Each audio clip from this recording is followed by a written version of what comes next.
Can a UN-backed military force or a UN-backed international troops be successful against a US-backed Israel militarily to tilt them towards a diplomatic solution? The Soviets, and the other has been the Muslim civilization.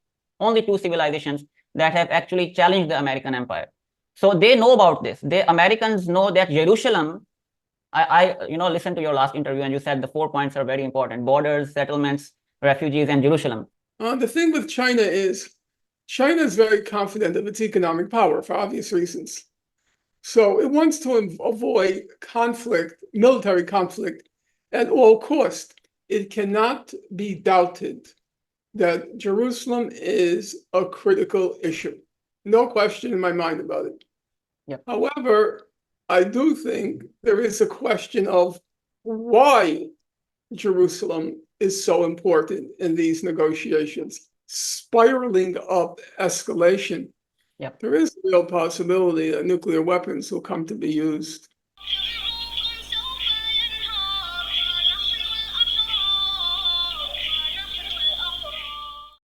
Moving on to Gaza, reading from all your works, from Deir Yassin in 1948 to the first Nakba in 1948, to the Six-Day War in 1967, to Sabra and Shatila in 1982, to Second Intifada in 2000, to Lebanon War in 2006, Operation Cast Lead in 2008, Gaza Flotilla Raid in 2010, Operation Pillars of Defense in 2012, eviction in Sheikh Jarrah and Al-Aqsa attack in 2021, and now the genocide in Gaza in 2023. I mean, does Israel want a diplomatic solution? I don't see that. And I've been, promoting this for the past 2 years, that Israel will not take a diplomatic solution to this problem. You cannot think across one-state solution or two-state solution, because until or unless one side is not willing to negotiate, no solution will be possible like this. I think the ultimate solution, and I'll ask you this question, the example I give is like an extreme bully who is continuously attacking a frail person, and the world is saying, hey, stop, please stop, but he's not stopping. Now, the only way to control this extreme bully is to use force, another bigger force against him. So that will, I think, tilt the pressure against the US-backed Israel to a diplomatic solution. This is my thesis to all of this. So the question is, can a UN-backed military force or a UN-backed international troops be successful against a US-backed Israel militarily to tilt them towards a diplomatic solution? Anything is possible in theory. The question is whether it's a realistic political possibility. In my opinion, the answer is no, because there's no question that the world is changing in terms of the distribution of power on the global stage. But that change has not yet been of a sufficient enough magnitude that a majority of countries in the world are willing to defy the United States. Certainly, you can't find that willingness of defiance in Europe. That's not a possibility. But even if you set aside you set aside Europe, there's a certain degree of defiance by some countries like South Africa. But in general, one has to be sober about these things. You would have to think very hard to come up with even 5 countries in the world that would defy the United States. And the United States, of course, would oppose any UN force entering into the Israel-Palestine conflict. Military force, that's not going to happen. Even, for example, during the ongoing proceedings at the International Court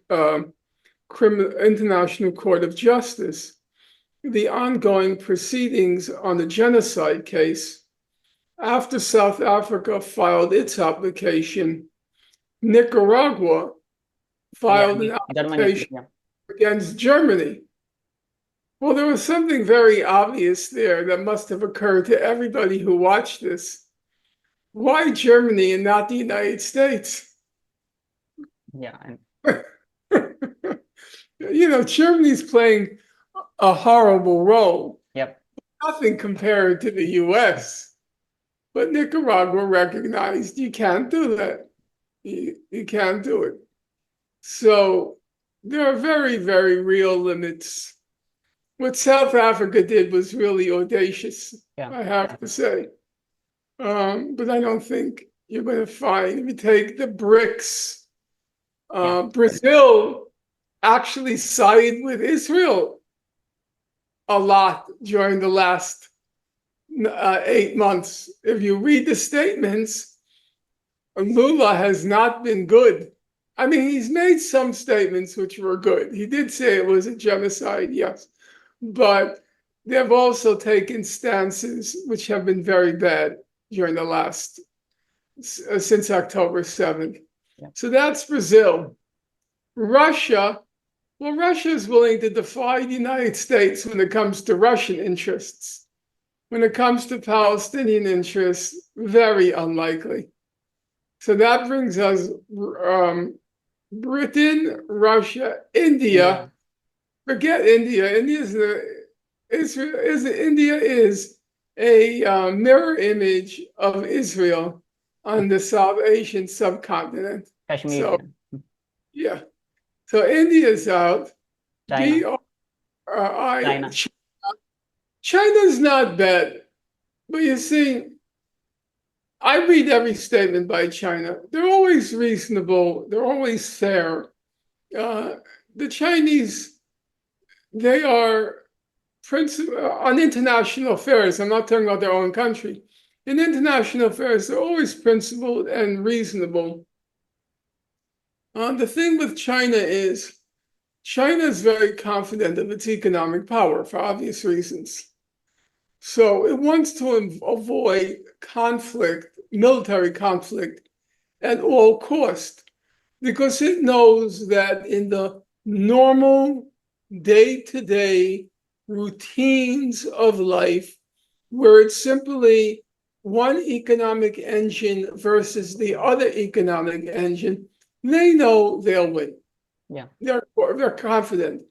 So yeah, they avoid war at all cost, yeah, at all price, because they believe in the course of the peaceful daily unfolding of economic life, they will prevail, which is true. yeah, Which is obviously true. So they will stand against any military conflict to the extent it's possible to resist it. The United States obviously wants a war with China, but China will make every effort to resist the provocations by the US. Yeah, isn't it funny? Isn't it funny that the country who started with a communist ideology and a country that started with a liberal ideology, China is more moderate in this world rather than the Americans. Isn't it funny, right? And I would also like to highlight the, we are running out of time, historical and the religious aspect in this entire issue.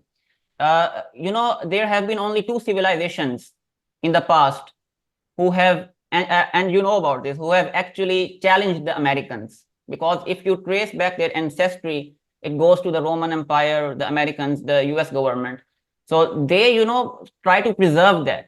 And the two civilizations, one are the Russians or the Soviets, and the other has been the Muslim civilization. Only two civilizations that have actually challenged the American empire. So they know about this. The Americans know that Jerusalem, I listened to your last interview and you said the 4 points are very important: borders, settlements, refugees, and Jerusalem. This Jerusalem question, I'm right now will say that is very important question. America thinks that, and the historical narrative suggests whoever controls Jerusalem, it is like he controls all the power, right? This is the historical significance of Jerusalem. All the major wars happened 1,000 years back, if you trace back the history, rich history on Jerusalem. So America thinks that's why they are fighting so much on this Gaza issue and the Palestine issue. They evaded from Iraq, evaded from Afghanistan, but not from Jerusalem, not from Palestine. So this historical and religious narrative, they have this fear. What if the Muslims, recapture us and start subjugating us? They have this element is there in their minds. That's why America is with Israel is fighting so much. And I think you know about this. I will say I am agnostic on that question. Okay. It is not disputable that when you read the record of the diplomatic negotiations in the Israel-Palestine conflict, it cannot be doubted that Jerusalem is a critical issue. No question in my mind about it. Yep. However, I do think there is a question of why Jerusalem is so important in these negotiations. Bear in mind, Israel says we have to have Jerusalem. Jerusalem is the eternal capital. There will never be any, Jerusalem will never again be divided. But bear in mind, from 1947, from 1948, when Israel was founded, to 1967, it didn't have East Jerusalem and nobody particularly cared. Yep. It wasn't as if Israel was unthinkable without East Jerusalem. They didn't have it, and they made out just fine. So why it came to loom as such a outsized issue, I'm not sure. I don't have an answer to that. I don't pretend to have an answer. Okay, so quickly on, I live in Pakistan, and Pakistan is a nuclear powered country as well. What do you expect from countries like Pakistan to say on this issue of Gaza? Should they take a military stance as well? One of our generals, General Rahil Sharif, actually came up with the IMCTC, the Islamic Military Counterterrorism Coalition, in which there were 42 countries. And they tried to somehow unify them to these sort of issues as well. So what do you say for countries like Pakistan, who are nuclear powered countries as well? What stance should they take? But there is also the threat of India attached. Message to Pakistan. Right now, I don't even see the vague outlines of a resolution of the conflict. Usually, in most conflicts, fairly early on, you begin to discern the essential features of what a settlement would look like. But in the case of the current round with Israel and its neighboring states, I don't see where this can end. Israel is determined to deliver a military defeat to Gaza, to Hamas.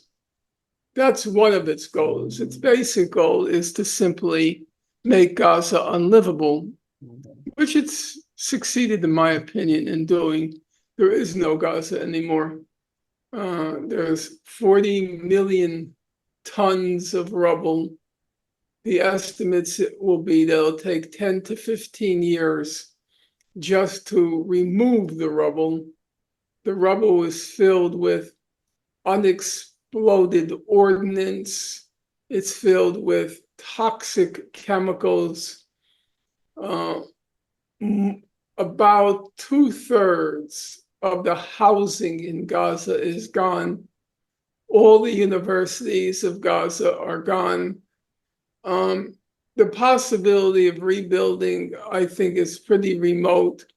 So Israel achieved its overarching objective of making Gaza unlivable. And it still is determined to deliver that military defeat, and then it will move on to Hezbollah Yeah, in Lebanon, and then maybe to Iran. yeah, Well, I don't see the outlines of any kind of negotiated settlement at this particular moment, and I don't think there will be one for a while. yeah. And this meeting is ending. I wanted to ask so many other questions, like on the nuclear deterrence. Will Israel go as far as, even uh, uh, launching nuclear weapons? Because America speaks so much about Iran having this threat of having nuclear weapons, but it is USA and Israel who the world actually has the threat of on the nuclear weapon question, right? Well, we don't know where the escalation is going to go with Hezbollah, but there is a very real possibility in the course of this escalation, this uncontrolled, spiraling up escalation. Yep. There is a real possibility that nuclear weapons will come to be used. Yeah. I often say that, we need to, target people like William J. Burns, Randy George, Stoltenberg, Roland Walker, Olaf Scholz, Herzi Halevi, all these kind of military elites as well. Until or unless we don't, get that fear into their head that of the nuclear deterrence that, hey, you are not as safe as you think you are, because we will challenge you on that. I take the narrative. Lastly, I like to say that you have been my childhood academic hero. My earliest memory was in an Arrival documentary, and I would like to share you. And would you like to, see that with me? You gave a prediction about this, and that came true. I would like to share that.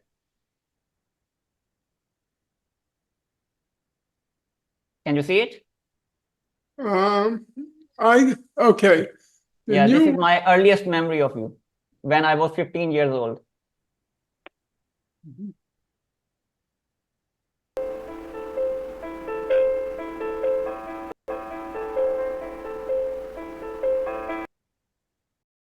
It could not have been avoided. There is no way that the United States and Israel are going to tolerate any resistance in the Arab world. You want to pretend it can be avoided, you can play that game. But serious people, clear-headed people, knew there was going to be a war sooner or later. You think there's not going to be another war? You think Israel is going to allow that defeat in July 2006?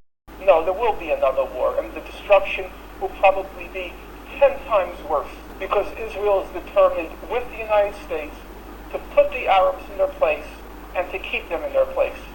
Now, how can I not respect those who say no to that? Israel has to suffer a defeat.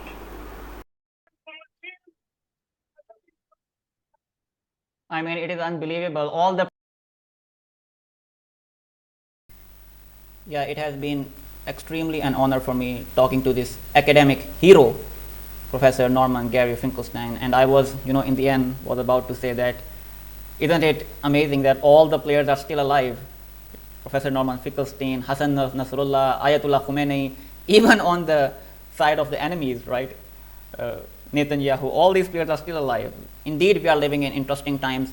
And I do believe a military stance can be taken by unifying support from Russia and China and the neighboring Arab countries. I think Israel may tilt towards a diplomatic solution.